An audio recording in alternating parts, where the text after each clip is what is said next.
This is Anisha, and today I will teach you the rotational spectroscopy. In my previous video, I have given a small explanation about the spectroscope, and today I will teach you a spectroscopic technique, which is the rotational spectroscopy. Now, spectroscopy is nothing but the interaction of light with matter. Interaction of light with matter. This is the core of the spectroscopy. Light is nothing but an electromagnetic wave, and the molecule is also contains the atom which composed of electron, neutron and proton. They also contain an electric field. So light is also an electric field, and atom also has an electric field. Now if their energy matches, then it will interact with each other. If we want to know something about the molecule, then we have to have some interaction with the molecule. Now how to do that? If we have some perturbation to that molecule, then it will interact with them, and whatever signal we will get from that, we can interpret about the molecule. Now depending upon the what we want to see, we use the different kind of energy to excite the molecule. In case of the rotational spectroscopy, we want to know about the rotation of the molecule. So we have to have some energy which can interact with the rotational energy level of the molecule. Now, before starting the equations and all, I would like to say you what is the rotation of a molecule. And here it is worthy to mention that the rotationally active molecule we can get the rotational spectroscopy of the molecule which has a permanent dipole moment. So the molecule should have a permanent dipole moment, then only it will interact with the light, and we will get the rotational spectroscopy. And whatever the energy level of rotation, this energy level matches with the microwave radiation. Know about the rotational thing of a molecule, we have to irradiate, we have to excite the molecule by using the microwave radiation, and the molecule should have a permanent dipole moment.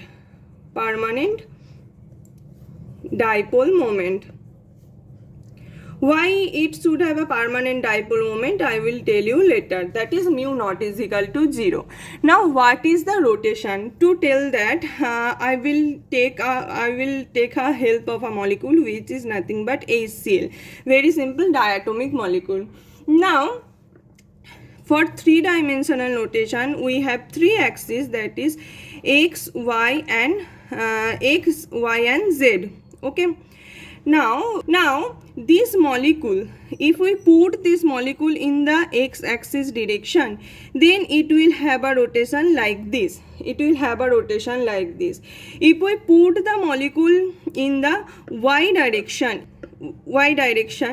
then it will also have a rotation like this, that is in plane rotation. Molecule in the z-axis like this, then it will have a outplane rotation. So, and depending upon the axis, this molecule has different moment of inertia. If this is denoted as IA, this is as IB, this is as IC, then in case of the linear molecule, that is HCl, IA near is equal to 0. And IB, that is in plane, and IC, that is out plane rotation, this has some value, and IB is equal to IC. Actually they are same in case of the linear molecule. Now these are the different kind of rotation, and if we excite this molecule by using the microwave radiation, then the rotational energy, then it will resonate with the microwave radiation, and it will excite to another rotation level, that is the speed of rotation will change. Okay. Now, depending upon the moment of inertia in the three different axes, there are different type of molecule, and one I already explained, which is linear molecule. In case of the linear molecule, the moment of inertia, that is IB is equal to IC and IA not is equal to 0. Another type of molecule is the symmetric top. Symmetric top, which is, if we are taking the CH3Cl, CH3F, NH3, BCl, these all are the symmetric top molecule. In case of the symmetric top molecule also, there are different type of moment of inertia in different axes, and in case of the symmetric top molecule, IB is equal to IC, that is, if we rotate in plane or out plane, there is some value is equal, these two are equal. And another is, there is IA, but IA not is equal to IB and IC. We cannot neglect this rotation also. We cannot neglect the rotation about the CF bond.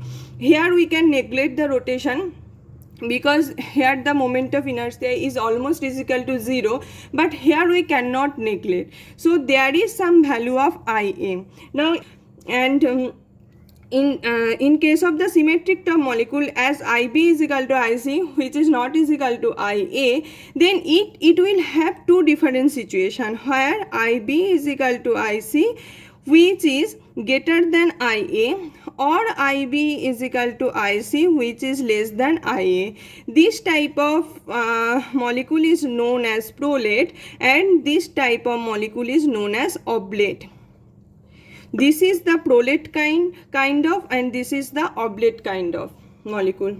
Another is the spherical top molecule. In case of the spherical top molecule, which is the CH4, the all the substituent is same, and here IA is equal to IB is equal to IC, that is all are equal. So this type of molecule is known as the spherical top molecule. Here for spherical top molecule, mu is equal to 0, so it will not participate in the rotational spectroscopy, because we should have some value of mu for our rotation active molecule. Another kind is the asymmetric top molecule.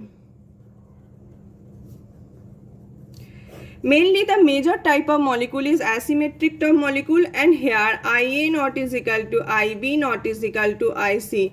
In case of the asymmetric top molecule, there are three different moment of inertia, and like this is H2O. Water is an example of asymmetric top molecule. So depending upon the different moment of inertia, there are different type of atom, and they are considered as the linear, symmetric top, spherical top, and asymmetric top. For rotational spectroscopy, you should have some knowledge about this moment of inertia and different kind of molecule. Now, second is, and I already mentioned that for rotational active molecule, mu not is equal to 0, because if we have to get a signal after interacting with the microwave with the molecule, then there should have some different, that is before and after interacting with the microwave radiation of the molecule, and this will happen if there is some change in dipole moment after of the irradiation of the molecule by using the microwave radiation.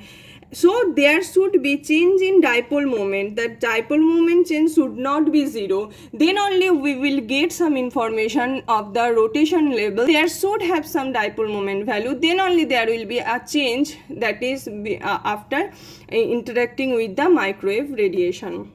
So for nitrogen, which is homodinuclear molecule, oxygen, hydrogen, these are not the rotation active molecule. Rotational spectroscopy is nothing but the interaction with the microwave with the rotational energy level, and there should be some dipole moment value, permanent dipole moment value of the molecule. Then only we can say that this molecule is the rotational active molecule. Now, I am saying that rotational energy level. What are the rotational energy level? We all know that if this is the energy axis and this is the internuclear distance axis, the vibrational energy is denoted as, the vibrational energy is like this. If this is V is equal to 0, then in the vibration energy level, there are some energy level which is known as the rotational energy level. So, closely spaced energy level, which are the rotational energy level. And this energy level should have some